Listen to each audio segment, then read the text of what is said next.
Chapter 4, Integumentary System. Other combining forms to define for the system include adeno, which means gland, retido, which means wrinkles, sclero, which means hard.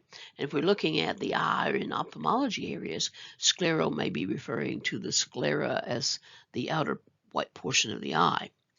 And strepto means twisted chains, and zero means dry.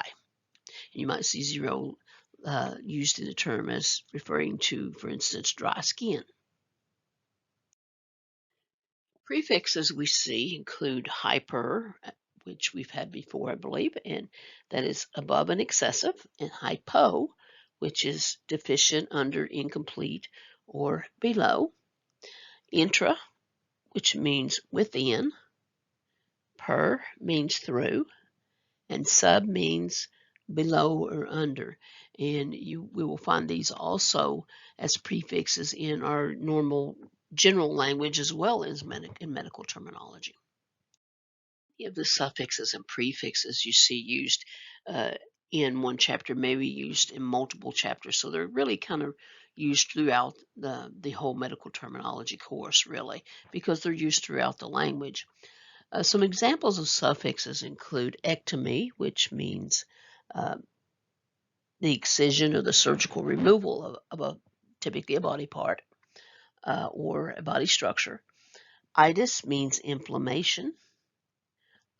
Osis means a abnormal condition, and if we're looking at it as a blood cell, it typically means that it is an increase in those particular cells. Plasty means surgical repair, and urea means flow or discharge. And I went ahead and added the combining form in urea. It's basically rhea instead of urea, if you use it only as a suffix. As you look at medical terms that are built from word parts especially, take the word, break it down into its parts, and then analyze the term based upon each particular part of the word parts. The first one we have here is dermatitis. Itis means inflammation, and derma is going to mean skin. So this is inflammation of the skin.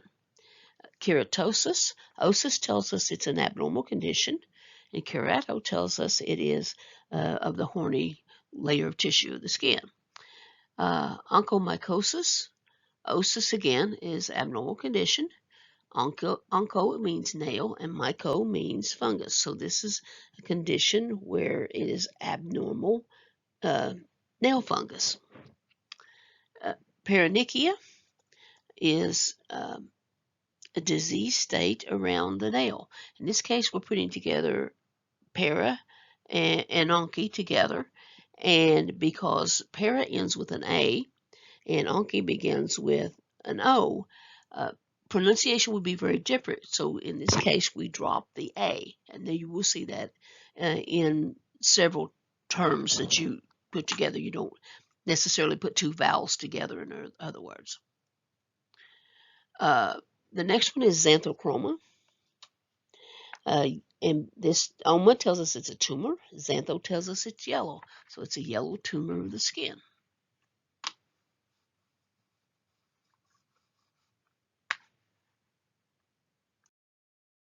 The next group of the disease and disorder terms that are not built from word parts.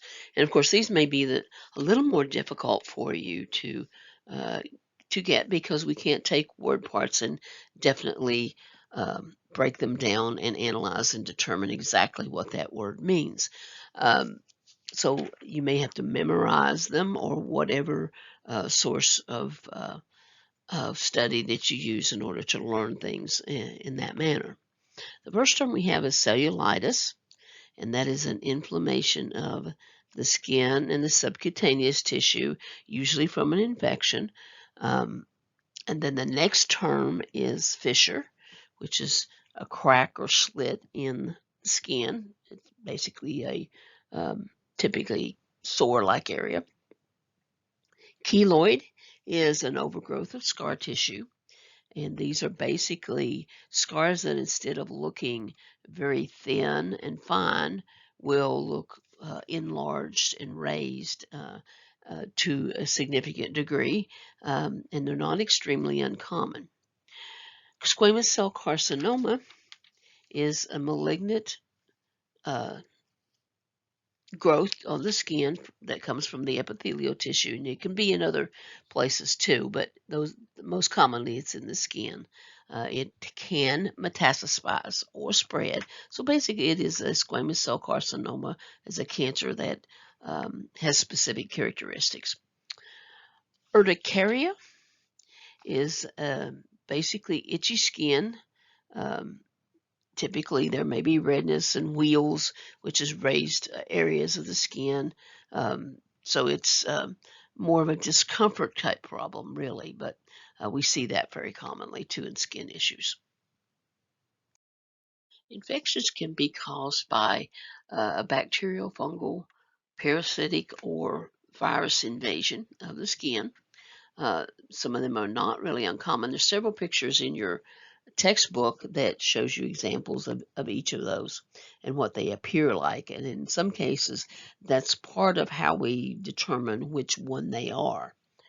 Looking at specific terms, a carbuncle is an infection of the skin or subcutaneous layer of tissue um, that is composed of boils or big infection pockets, basically, or infection lesions.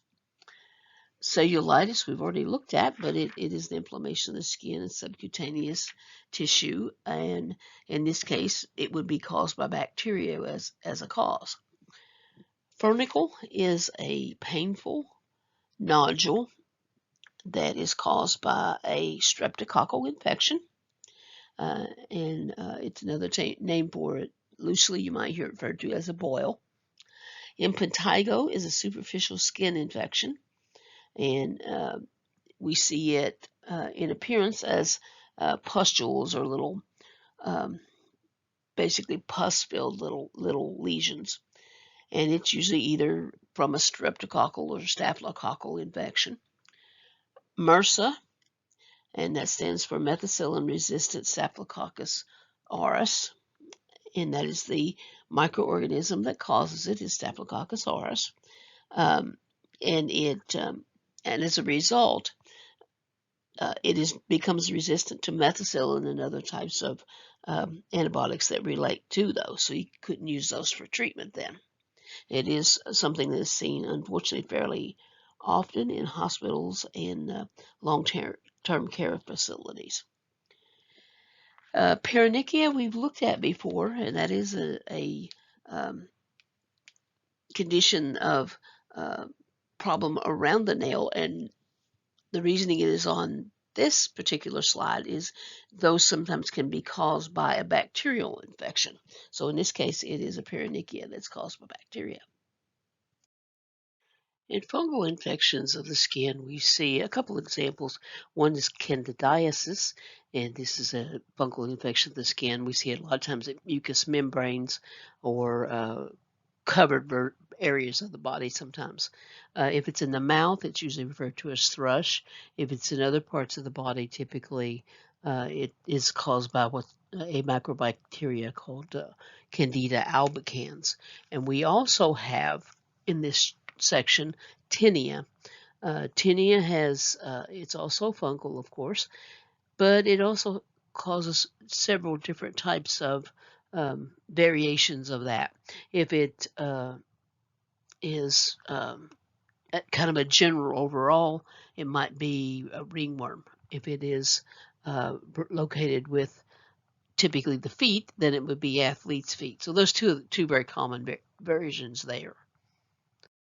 In parasitic infections, we see scabies, which is caused by an itch mite. So these are basically organisms that connect or attach to the body.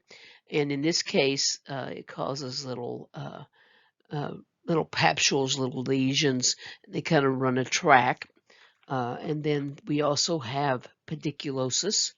Pediculosis is seen somewhat commonly on the skin or the hair, and this is what we would refer to as lice. Viral skin infections include herpes simplex, which is the virus that causes fever blisters or cold sores. It also, just to mention, the herpes simplex has uh, three or four different types, and one in particular causes fever blisters. We also see herpes zoster, and that is the virus that causes shingles. And shingles it looks somewhat like fever blisters, except with shingles, they follow a particular nerve pathway or direction a particular nerve runs, and it's usually only one nerve pathway in the body.